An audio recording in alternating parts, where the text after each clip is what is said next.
my sight! Please, spare me! Hey! What are you doing? Stop right there! Leave her alone! In that beautiful and peaceful village where lush green mountains shoulder the sky and abundance virtually bursts from the earth, where babbling brooks sing songs of spring, the sun would gently warm the world every morning.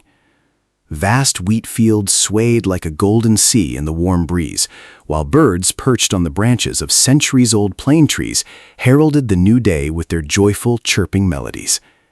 This perfect awakening of nature was so magnificent that it filled one's soul with the joy of living and the heart with a profound sense of peace.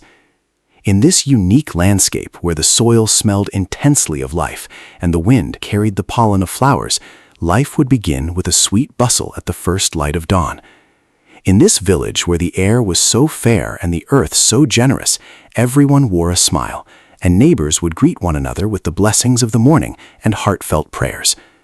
On the roads leading to the fields, the sound of tractors mingled with cheerful folk songs. The people felt a deep sense of gratitude as their sweat met the soil. Yet for Halil, the owner of the vast ancestral mansion on the hill and the village's most extensive lands, these sunny mornings, these bright spring days, and the blooming flowers held no meaning at all. Halil had been in love with the land since childhood, working until his hands were calloused, never complaining about being scorched under the sun, never infringing on anyone's rights, and fearing to harm even an ant, a man of utmost honesty, compassion, and honor. If anyone in the entire village had a problem or a leaking roof, Halil would come running. If anyone needed help in the field, Halil would be there to toil alongside them. To any outsider, his wealthy life of vast opportunities was something to be envied.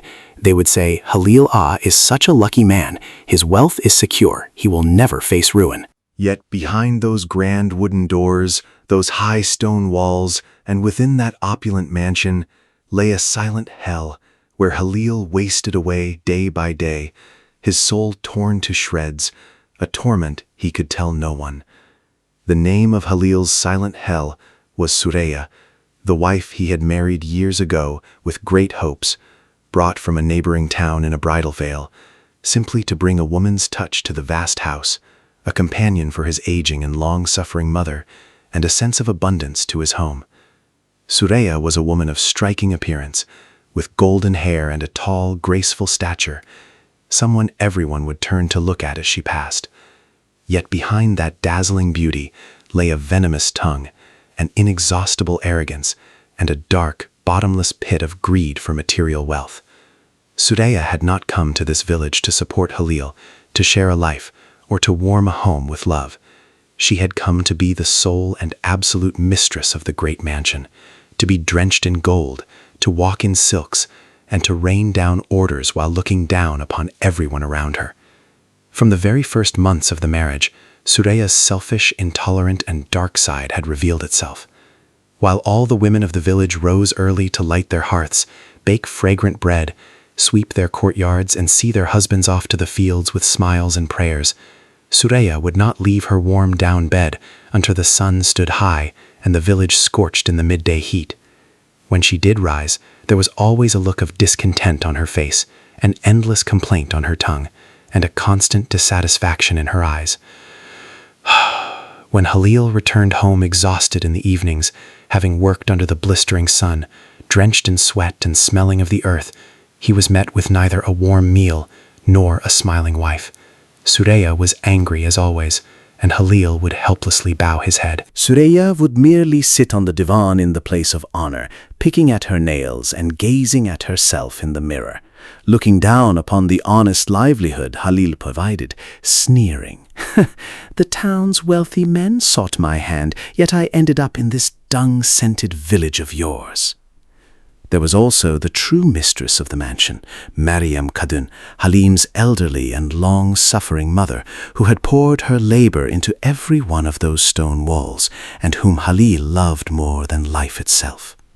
Meryem Kadın saw her son's bottomless misery, the fading light in his eyes, yet to keep the family together, to avoid becoming the subject of gossip, and to spare Halil any shame, she bore her suffering in silence, swallowing her own blood and calling it cranberry sherbet. She endured Süreyya's arrogant demeanor, her biting words, and her endless torments, solely so that Halil would not return home to the sound of discord in the evenings. Her back bent by the weight of years, her hands calloused, cracked, and trembling, Meryem Kadın would rise in the pitch black of early morning, before the roosters even crowed, to perform all the heavy chores, milking the cows, washing the courtyard, and lighting the hearth. Süreyya, however, viewed her mother-in-law's immense sacrifice as a triumph of her own superiority, believing she had every right to torment her at every opportunity and treat her like a servant. One spring morning, in defiance of the fresh scent in the air and the cheerful chirping of the birds, Süreyya began to unleash a reign of terror in the stone courtyard once again, without cause. Her eyes had fixed upon the single thick gold bracelet, an heirloom carefully preserved in the old wooden chest in Meryem Kadın's room. Standing before her mother-in-law with her arms akimbo, Süreyya let her cruel, shrill voice echo through the courtyard. "Who are you hiding that gold bracelet for in that moldy chest, mother?" she asked with a mocking, disdainful, and utterly harsh tone. "You have one foot in the grave, your hair has turned white, your face is wrinkled. Do you intend to take that gold into the black earth with you? Give it to me. I will go to the town and buy myself new silks and gold-embroidered dresses. I already endure your misery in this dilapidated village, in this soot-stained house, wasting my youth away. At least let my appearance not be a disgrace before the world, before the ladies of the town." Meryem Kadın stood frozen to the spot, confronted by these disrespectful words aimed at the memory of her late husband, whom she loved more than life itself. She covered her face with her trembling, veined hands. "My daughter, do not do this," she said, as warm tears streamed from her tired, aged eyes. "It is the first gift from my late husband, a sacred trust. It is for my darkest day, my shroud money. Is my Halil's earning not enough for you? The manor's larders are filled to the brim. Your delicate arms are already adorned with the gold Halil has bought. Have you set your sights on this sole heirloom, this humble memory I have kept for my final days?" Without a hint of pity or a shred of shame, Süreyya marched toward the old woman, her eyes flashing with fire. "Your presence and your absence are both a burden to me. You withhold what you have from me, you misers!" she screamed at the top of her lungs, violently shoving Meryem Kadın by the shoulder. That great-hearted woman, who had dedicated her life to her child and her land, weary from the years, lost her balance and collapsed onto the cold stones of the courtyard. Her knee was bleeding, she was in pain, but it was her heart that truly ached. At that very moment, the large wooden courtyard gate creaked open, and Halil returned from the fields. Seeing his mother huddled on the ground in tears, and his wife looming over her like a fiend, Halil's world came crashing down. An unquenchable fire, like a glowing ember, fell upon his heart. He cast aside his hoe and rushed to kneel by his mother's side, embracing her with a trembling tenderness. Halil, a mild-mannered man who, until that day, had never even raised his voice to his wife, let out a roar for the first time. "What are you doing, Süreyya?" he cried out, his voice trembling with emotion, his eyes blazing with fury and disappointment. "Do you have no conscience, no fear of God? By what right do you strike my mother, the pillar of this home, to the ground in her own house, in her own courtyard? What kind of person are you? Has your heart turned to stone?" Faced with Halil's righteous indignation, Süreyya did not yield an inch. She did not even blush. There was not a trace of remorse or mercy in her eyes. On the contrary, she grew even more defiant. "I will no longer live in the same house as this senile, stingy mother of yours, Halil," she screamed at the top of her lungs, her voice loud enough to rouse the entire village. "Either you send this woman away, or I leave, and I will disgrace you before the whole village and the entire town. I will have them spit in your face for calling yourself a man. Make your choice, either me, to whom I have given my youth, or that ragged, useless mother of yours." Halil looked at his mother, sobbing in his arms, whispering, "Do not shout, my son. It is a shame before the village." Then he looked at his wife, standing before him like a mountain of pride, devoid of a shred of conscience. That honest, strong man was experiencing the greatest, most painful helplessness of his life, a profound impasse. He was caught between a rock and a hard place. Seeing the heavy burden weighing upon her son's shoulders, seeing his plight, Though her heart was torn to pieces, Meryem Kadın intervened silently, simply so that her child's home would not crumble, silently so that his head would not hang in shame, sacrificing herself. "It is all right, my son. It is all right, my precious lamb," she said, swallowing hard and wiping her tears with her headscarf. "Do not fight. Do not let your peace be disturbed. Let the abundance of your home not fade away. That windowless small cellar beneath the mansion, converted from a coal cellar, will be enough for me. I will move there, set up a simple cot, and I will stay out of the bride's sight and presence. I will not even step out in front of the house. As long as your harmony remains intact, as long as you are not saddened." Halil broke into sobs at what he heard. His heart could never bear to let his mother move into such a damp, cellar-like place. He protested, he pleaded, but Meryem Kadın had already made up her mind. Meryem Kadın quietly gathered her belongings and began moving them to the cellar. Süreyya, meanwhile, turned away with that insidious, ruthless smile of victory on her face. Süreyya retreated to the room upstairs, to her wide and soft bed, as if nothing had happened. Months passed, then years followed one after another. Meryem Kadın remained in that damp cellar where the sun had forgotten to show its face and which turned ice-cold in winter. In that place, stiflingly humid in summer, she stayed away from her daughter-in-law's cruelty. But with the unceasing longing for her only son, she slowly melted away like a candle. Süreyya had virtually erased her mother-in-law from the house, forbidding even the mention of her name. Süreyya had long since forgotten her very existence. Every day, upon returning from the fields, Halil would secretly go to his mother's room. He would go to her in that dark room, fall to his knees and weep, kissing her hands. "Forgive me, mother. I cannot save you from this misery," he would say. But because of Süreyya's endless poisonous threats, he could not bring her upstairs. Due to her blackmail of tearing the family apart, Halil waited in desperation. Meryem Kadın's frail, long-suffering body could no longer endure this heavy grief. It could no longer endure the dampness. Silence enveloped that small room. On a frigid winter night, when visibility was zero and snow had blocked the roads, in that silent and windowless room, with her final blessings for her son upon her lips, she quietly surrendered her soul without being a burden to anyone. When Halil carried his mother's lifeless, frozen body out of that room in the morning, he left half of his soul and the largest piece of his heart behind in that cellar.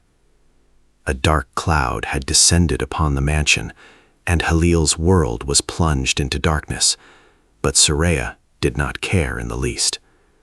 She did not see her mother-in-law's death as a time of mourning or loss. Instead, she saw it as a celebration, a day of liberation that made her the sole and absolute ruler of the great mansion. Not a single tear fell from her eyes, even at the funeral. There was no one left to stop her, to speak against her, or to cast a shadow over her in the house. The stage was entirely hers. As time flowed relentlessly like the wind, Süreyya's cruelty toward the mansion and Halil grew exponentially. Furthermore, their only son Selim, born of this loveless marriage, had been raised entirely with his mother's toxic upbringing and dark nature. Selim had not inherited even a fraction of his father's honest, compassionate, hard-working, and earth-scented character. On the contrary, he had become the exact mirror of his mother Süreyya's arrogant, ostentatious, spendthrift, selfish, and insatiable personality. Even at a young age, he looked down upon the labor his father provided with calloused hands. He would never set foot in the field, loathing the very idea of mud touching his feet. With the gold and money he took secretly from his mother, the fruits of his father's sweat and toil, he would live it up at gambling tables and luxury coffee houses in town, flaunting his status as the son of a landlord to those around him. While Halil labored in those vast fields from the first light of dawn until the pitch black of night, his back bent and bones aching, withering away atop a tractor, his son Selim and wife Süreyya wallowed in luxury with the proceeds of that harvest, ordering crates of goods from the town. Time and again Halil sat his son down, attempting to counsel him, to steer him toward the right path and the value of honest labor. "My son, my dear child, the earth is our true mother. Know the worth of labor and the sweat of your brow. This wealth, this easy life, will one day run dry. If you have no craft in your hands, no fear of God or mercy in your heart, the day will come when you are left hungry, desperate for a single morsel of bread," he would say. Selim, just like his mother, would curl his lip and laugh mockingly. "Should I become a common laborer like you, father? I have no intention of rotting away in those foul-smelling fields of yours amidst the dust and dirt. We are a family of lords. We have money, and everyone in town bows before me. I will live my life. You worry about your field." The price for Süreyya and Selim's boundless, bottomless arrogance, their wastefulness, and their entitlement would, of course, be devastatingly high. On a somber autumn evening, as the wind ruthlessly stripped the leaves from the trees, Selim returned from town to the mansion, frantic, his face pale as a ghost and drenched in sweat. He had incurred an unfathomable, insurmountable debt to the most dangerous and shadowy moneylenders in town. In a single night of gambling, he had not only squandered all the cash Halil had painstakingly saved over the years through sheer toil and sacrifice, but had also signed a promissory note so heavy it was impossible to repay. The creditors were soon to arrive at the door, armed and ready. Trembling with fear, Selim conspired with his mother Süreyya throughout the night, devising a plan that was as horrific and heartless as it was diabolical. The next morning, as the first light of dawn broke, Süreyya and Selim stood before Halil, who had only just awoken from exhaustion, clutching a stack of official documents. With the insidious talent honed over years, Süreyya began to shed false tears, beating her knees and wailing in despair. Selim, weeping, threw himself at his father's feet, pleading for mercy. "Father, save me! They're going to kill me!" he cried out in a staged frenzy. "If we don't pay this debt by tomorrow, they won't let me live. They will spill my blood. Transfer the deeds of the fields to me temporarily. We can settle the debt through influential contacts in town and save the land. Otherwise, you will suffer the loss of your only child, and you will dig my grave with your own hands." Tearing at her hair and striking her knees in the center of the room, Süreyya joined these dark lamentations. "Save our son, Halil. Save our flesh and blood. Are those vast fields, those piles of earth, more precious than the life of our only son? Hand over the deeds so they spare him. Do not let our home be destroyed." Halil had only one child, one sole heir to lean on in this world. A man whose heart burned with paternal love, a vast ocean of compassion. Knowing full well that those fields were the fruit of a lifetime's labor, a century-old legacy from his ancestors, yet, to ensure not a single hair on his son's head was harmed, without even blinking, he silenced the small voice of doubt within and signed the papers one after another. With his own hands, in the hope of saving his child, he transferred the titles of all his lands, the grand mansion inherited from his grandfather, and the vast fertile soil passed down from his father to his son. Yet this was the very heart of the diabolical trap Süreyya and Selim had spent days devising, a scheme to leave Halil utterly destitute. In reality, there was no loan shark at the door, nor any true threat of death. Selim took those title deeds and descended upon the town with a sense of triumph. Without a shred of mercy or a moment's hesitation, he sold the fertile fields to which Halil had sacrificed his life, along with the century-old mansion steeped in memories, to opportunistic outsiders for half their value. They filled sacks with the staggering sum of money from the sale and returned to the mansion with smirks on their faces.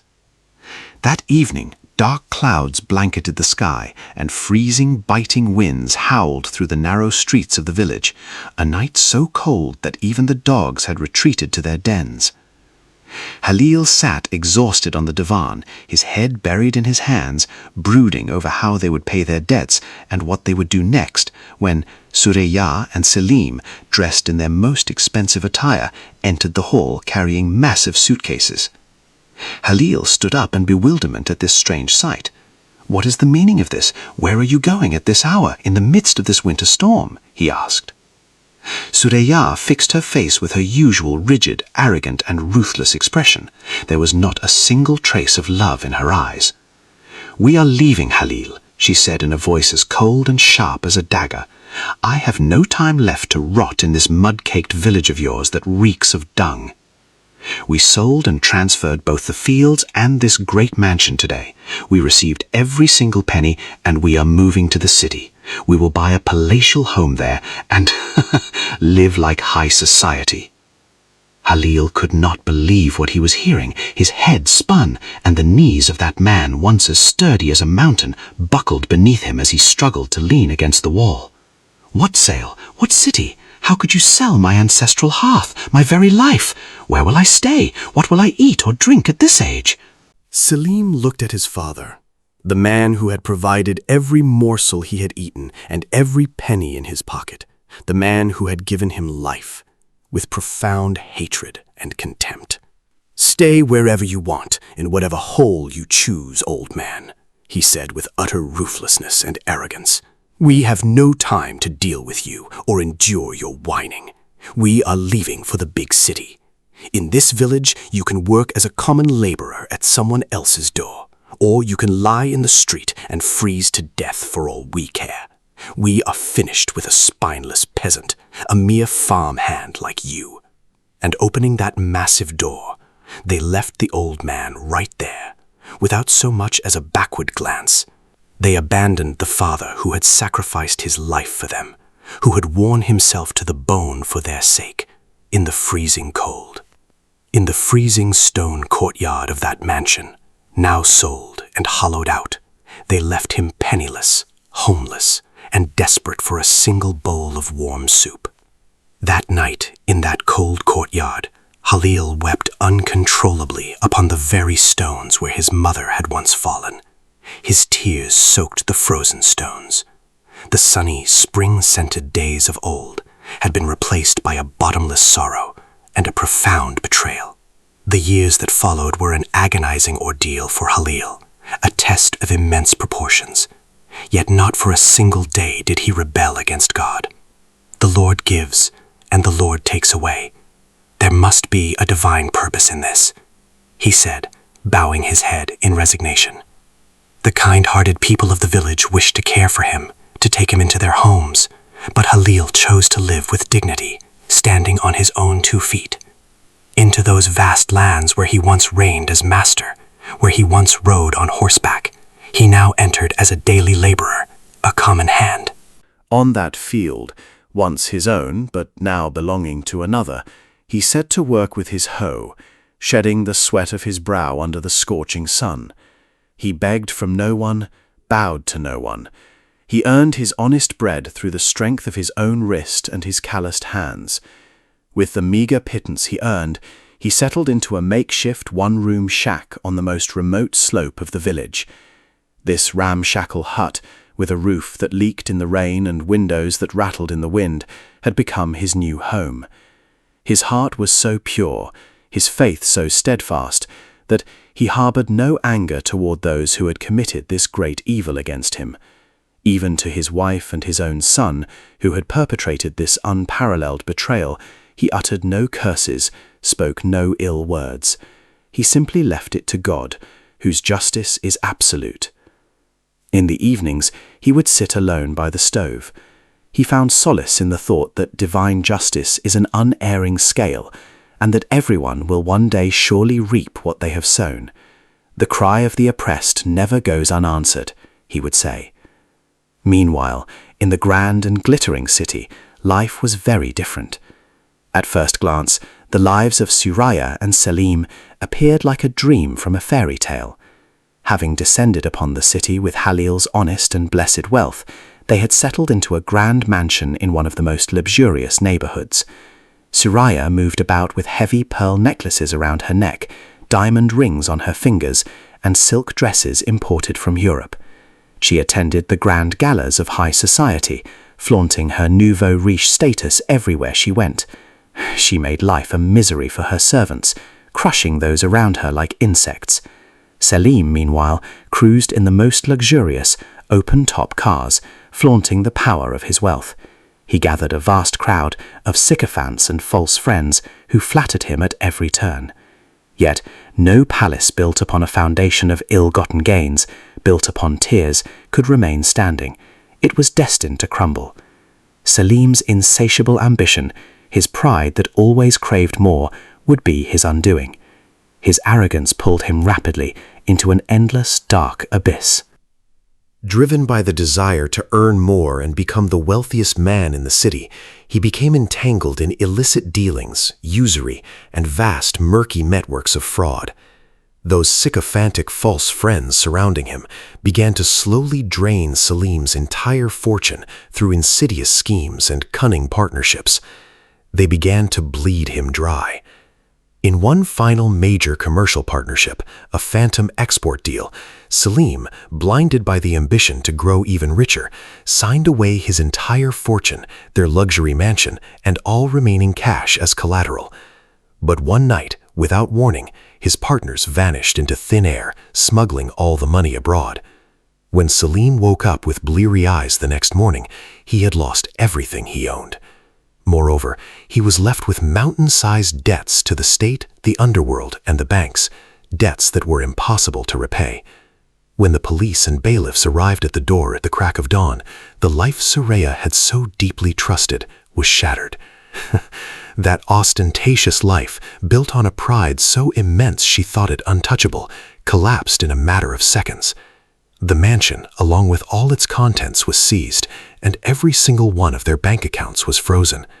The pearls and gold Süreyya wore with such pride, and closets full of silk dresses, were confiscated to cover the debts. None of those false friends, who until yesterday had bowed before them and swarmed around for their money, would even answer their calls. None of those high society ladies picked up the phone. They slammed their doors in their faces. Selim narrowly escaped imprisonment for large-scale fraud by using his last few pennies as a bribe, but they were thrown out onto the street penniless, with nothing left but the thin clothes on their backs. On a freezing winter day, they were unceremoniously cast out into the cold. Süreyya'nın inmens hübrisi, o ben yarattım bu dağlar arrogansı ve o flamboyant world'ü şattırdığı inen instant. In the crowded and cold streets of the city, they found nowhere to take shelter, nowhere to rest. Within 2 days, they were reduced to a state of needing a dry morsel of bread and a single sip of water. For days, they languished in the city's merciless, anonymous cold streets and in the corners of parks. Hunger, freezing cold and misery broke Süreyya's delicate body and her arrogant soul in a matter of seconds. In place of that woman who always looked down on others with disdain, there was now someone scavenging for fruit in trash bins, a trembling wretch covered in mud who had aged overnight. When the misery and hunger reached an unbearable level, only one place came to Selim's mind, his poor father in the village whom he had cast out like a rag years ago. They had no other choice. Taking his mother Süreyya by the arm, after an arduous journey lasting days, they returned to the village. Exhausted, their feet covered in sores, they walked with their shoes in tatters. The weather was freezing and snowy, just like that terrible winter night years ago when they had tormented Mother Meryem. At the entrance of the village, on the edge of the slope, light was seeping from that single-room makeshift hut.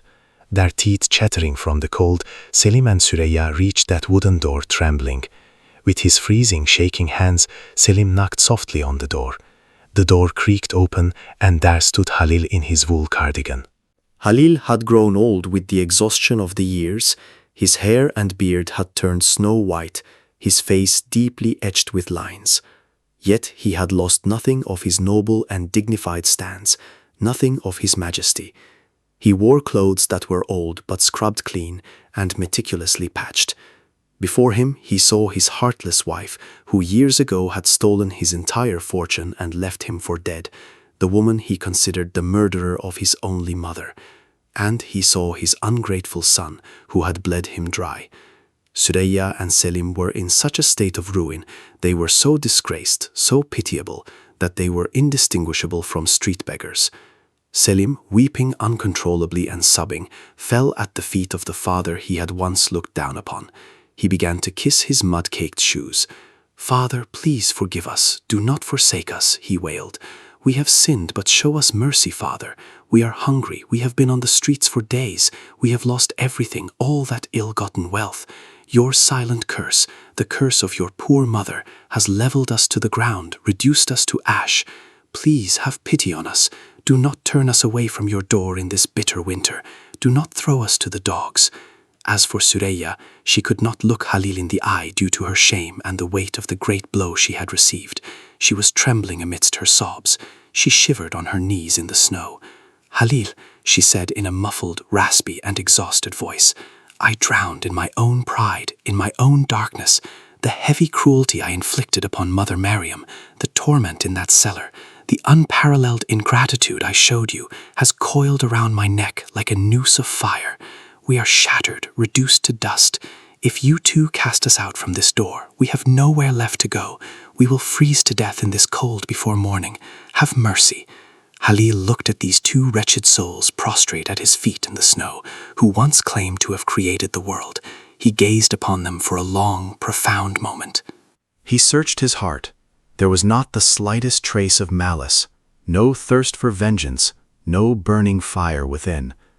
His honest, devout heart took no pleasure in this helpless sight, nor did it boast in the enemy's downfall. Instead, he felt a profound inward pity for their wretched state. Halil leaned down slowly, and with his calloused hands he grasped his son's shoulders and lifted him out of the mud. Then, looking at Süreyya, he signaled for her to rise. "On that night, in that cold courtyard where you cast me out, I entrusted you directly to God," he said in a deep, reproachful, yet remarkably calm voice. "Divine justice is a scale that never falters, weighing every grain with absolute precision. You stole my property, my home, and my wealth. You stole my youth, but you could never steal my honor, my faith, or my humanity. That world of luxury you built on foundations of ill-gotten gains has finally collapsed upon you. Now, in this makeshift shack you once looked down upon, you have fallen into the very heart of the poverty you once despised. Had I followed my ego, had I pursued vengeance, I would not have shown you a shred of mercy. Just as you did to me, I would have cast you out into this winter cold without a second thought. But I am not merciless like you. I am not stone-hearted. My faith and my nature command me not to kick those who have fallen, but to share my last morsel of dry bread. Go inside now, before you freeze. Sit by the stove and warm yourselves. I have no gold coins left to give you, nor a single inch of land to sell, but I have a bowl of hot soup simmering on my stove, and a table to share." Overwhelmed by shame, Süreyya and Selim stepped into that small room where the stove smoked, their heads bowed low. As Halil served them hot tarhana soup with wooden spoons, warm tears of regret streaming down their soiled cheeks dripped into their bowls. With every warm morsel passing through their throats, they felt the heavy price of their former arrogance, their endless insatiability, and the immense torment they had once inflicted, deep within the depths of their souls and consciences. In place of those ostentatious days adorned in gold, a life of silent atonement had begun, one where they would be scorched by remorse every day in that small room, that humble hut, crushed every second by the weight of the unfathomable mercy Halil bestowed upon them. Man's greatest and most grueling punishment on earth is that colossal, shoulder-slumping shame felt in the face of the forgiveness and sublime mercy of the very person they wronged and wounded. Süreyya and Selim spent the long remaining years of their lives eating the honest and humble bread Halil offered them, settling accounts with their consciences every night under the weight of their own pride and ingratitude, completing their days within the four walls of that makeshift hut in profound silence and shame. Life, sooner or later, had inevitably settled the score in the most just manner, according to the intentions in one's heart and the seeds they had sown. Our story ends here, my dear friends. Until we meet again in many more exemplary tales, may you be in God's keeping. Do not forget to subscribe to our channel, like our video, and share it with your loved ones.